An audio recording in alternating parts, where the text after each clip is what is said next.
Good morning, everyone, and welcome to the September 16th, 2021 Post Falls Urban Renewal Commission meeting. I'd like to welcome everybody and ask Director Fountain to please call the order. Certainly. Clemenson? Aye. Here. Coles? Aye. Davis? Here. Baltzell? Here. Carstensen? Here. Commissioner Crosby has an excused absence, and Commissioner Fleshman has not arrived yet. Okay, very good. We still have a quorum, so we can press on, and like to invite everyone to rise and join us in the Pledge of Allegiance led by Eric Clemenson. I pledge allegiance to the flag of the United States of America and to the republic for which it stands, one nation, under God, indivisible, with liberty and justice for all. Amen. Welcome, everyone, again. Under ceremonies, appointments, and announcements, at this moment in time in the agenda, we'll pass through that. We might have announcements here later. Conflict disclosures. Do any of the commissioners have anything they want to disclose that might be a conflict with whatever is on the agenda today? You're all so good. Thank you very much. Consent calendar. Item A in the consent calendar is the commission minutes of August 19th. Item B is the commission workshop minutes of August 24th. Item C is the communication, property, and personnel committee minutes of August 30th. Item D is the special meeting minutes of September 2nd. Item E is the payables for this month, totaling $8,578.26. Item F is the bank activity report, which shows total in all funds of $3,456,668.08 and accrued interest for the month of $491.55. Item G is the financial reports as of August 31st.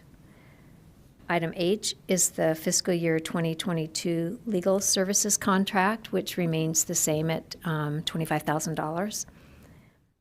Item I is the third addendum to the lease agreement with the Chamber of Commerce, which includes an annual increase of $250 this year. It renews the lease for 3 years, expiring September 30th, 2024. We have been in the Chamber building since 2010, and this is the first increase we've seen, so we've been lucky. So your approval of the consent calendar will authorize a transfer of $8,578.26 to the First Interstate checking account for the monthly payables and $491.55 accrued interest to the general fund. And that would answer any questions. Commissioners have any questions on anything covered in the consent calendar? The rent increase of, you said $250 monthly? No, for the year. Oh, that's almost like stealing. Yeah. I think that's to pay for the water and coffee we drink. Don't write that down. I won't. Okay. Any other questions? No, that's it. Okay. Then I'll entertain a motion to approve the consent calendar. I'd make a motion to approve the consent calendar. Okay. Second. Any other discussion? Okay. Roll call vote, please. Clemenson? Aye. Coles? Aye. Davis? Aye. Baltzell? Aye. Carstensen? Aye. Okay, motion carried. Thank you very much. Committee updates. We'll start with finance and policy, and Commissioner Crosby is out of town, and Commissioner Clemenson. I was going to say that. Clemenson will fill in as part of the finance committee. I reviewed the financial statements last week, and everything was in order. Okay, thank you very much, and that's a real helpful process. It's a semi pain in the neck, but we all do it at home anyway. But it's a way that we have the second set of eyes looking at financial statements and bank statements and so on like that, and I think that's a real helpful thing to be doing for sure. And it was commented on by the auditors in the annual audit every year. So. Okay, district review, Commissioner Coles. I have nothing this morning. Okay, thank you. Communications, property, and personnel, Commissioner Carstensen. We just got done hiring a replacement executive director to replace Diane when she leaves. And he has accepted. He will start October 1st with the training and so forth, and officially go on staff January 1. Am I right? Yeah, Diane will carry the title to the end of December or Yeah. to her retirement date, and he'll be the interim in training, you might say. So, And he is in the meeting this morning, if we want to announce name. This is on the agenda a little Is bit it? later, so we'll address that at that time. yeah, read the agenda. I should have. I had to put my glasses on. Okay, we'll wait till later. Okay, thank you. Any other items to discuss? No, that's it. Okay. Very good. Moving right along, citizen comments. Any citizens out there that aren't directly related to urban renewal and the city that would like to make any comments or have questions? I'm going to pass on that because it looks like we don't have any, so. Public hearing. Now is the time for public hearing. A public hearing will be held on the 2022 closing budget for the Expo Urban Renewal District. If anyone wishes to speak and has not filled out a form, please do so now and give it to the executive director. Notice of the public hearing was published on September 2nd and September 9th as required by Idaho Code Section 50-29035. Okay. Public hearing is now open.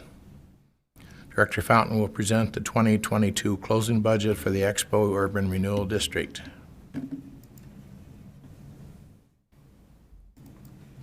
What happened to the computer?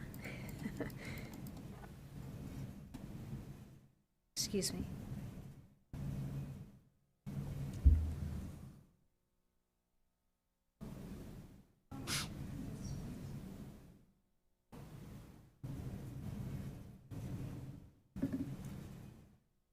I didn't turn it off, that's weird.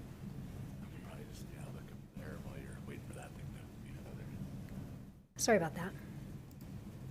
Technical difficulty this morning.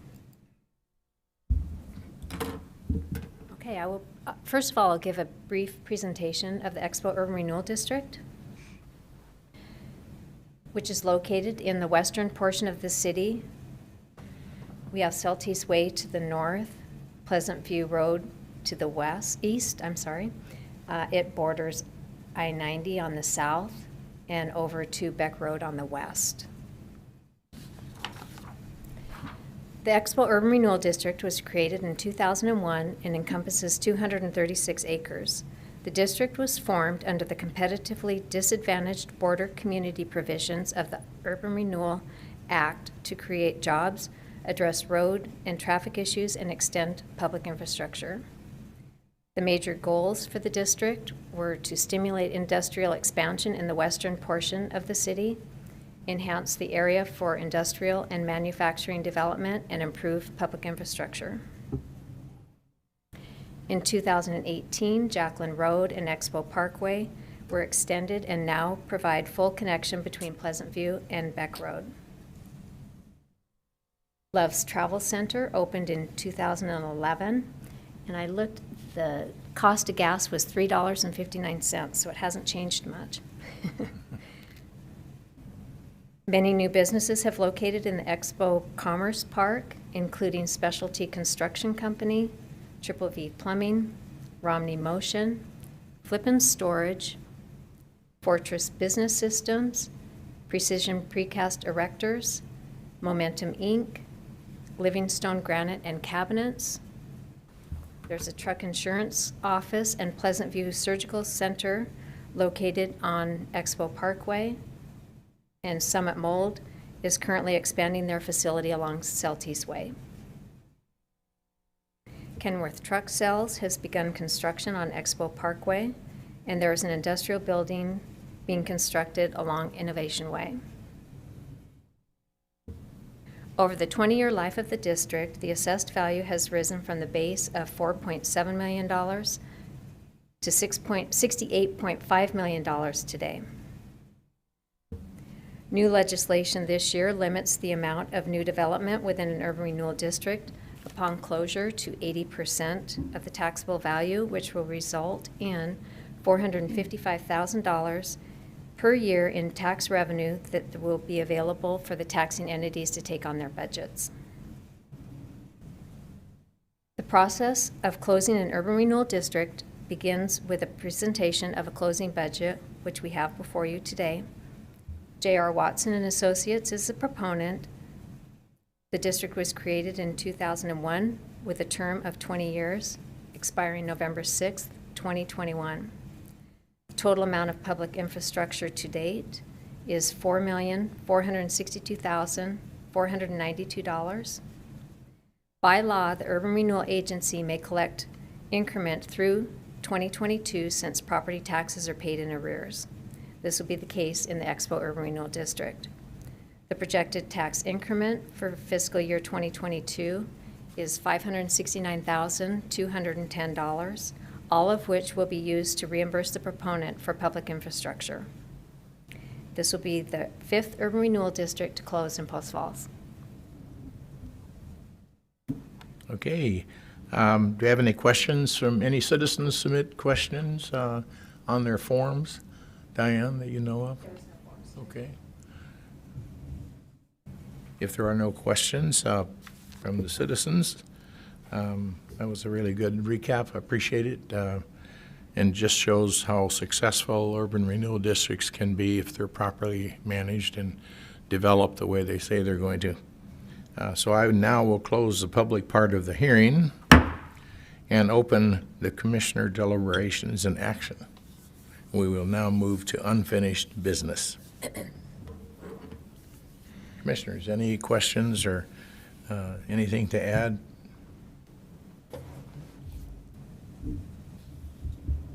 Okay. Then Resolution 2021-04 approving the 2022 closing budget for Expo. I would request a motion to approve the closing budget for Expo and adopt the resolution. So moved. Second. Moved and seconded. Roll call vote, please. Clemenson, Aye. Coles, Aye. Davis, Aye. Baltzell, Aye. and Carstensen. Aye. Thank you. Okay, motion carried. Now we'll move on to new business, Welch Comer task order, item number 8. I received a request for reimbursement from J.R. Watson and Associates, and so I sat down with Matt Gillis and Jack Griffin from Welch Comer.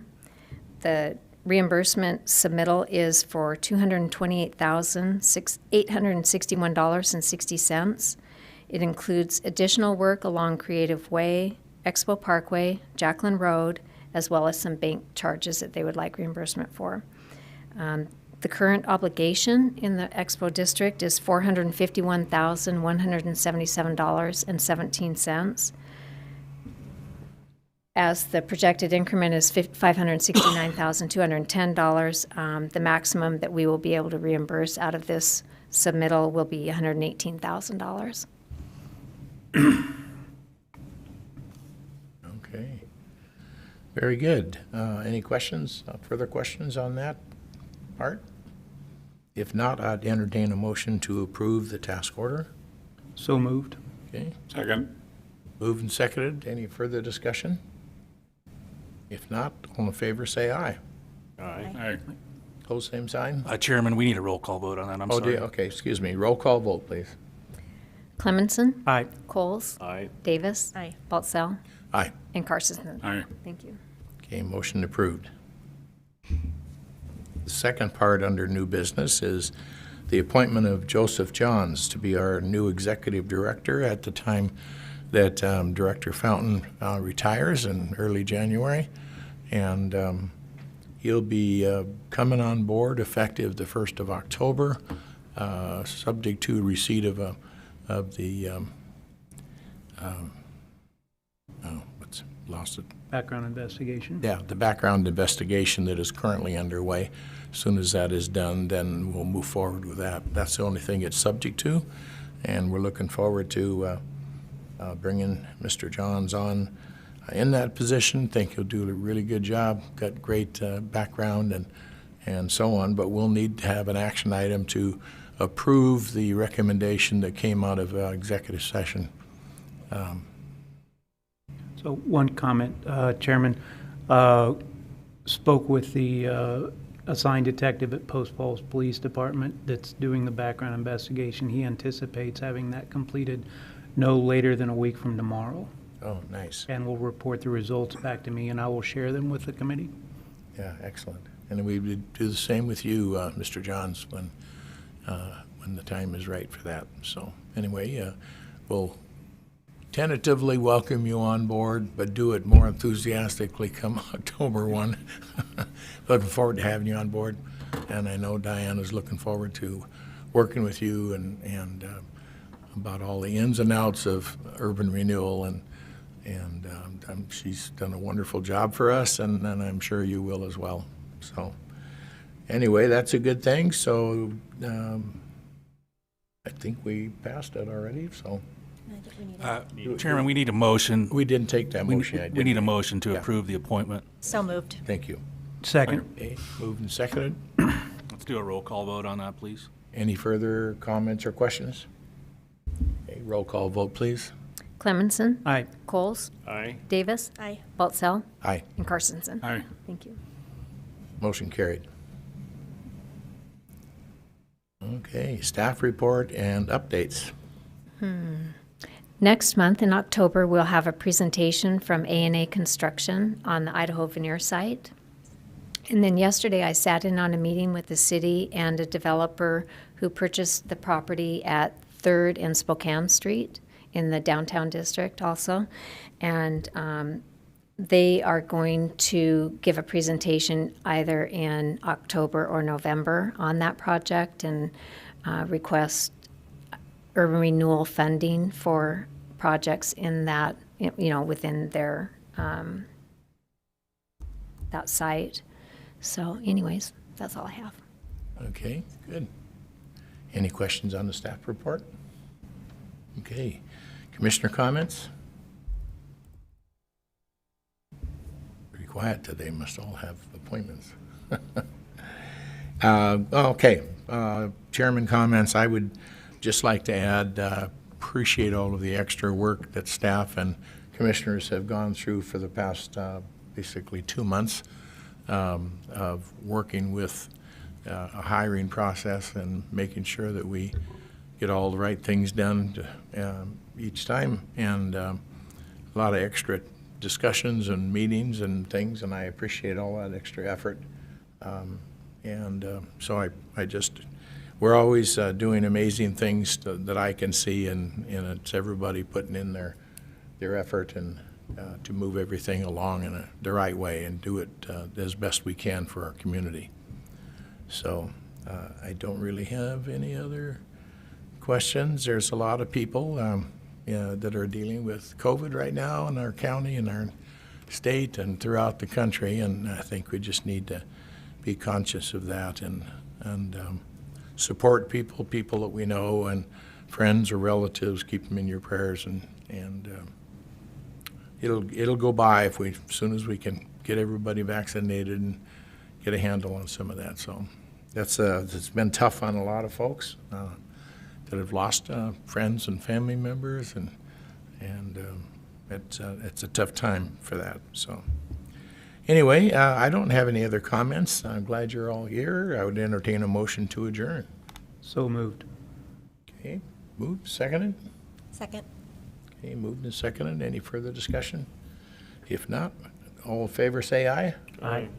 Opposed, same sign. Okay, motion carried. We're adjourned.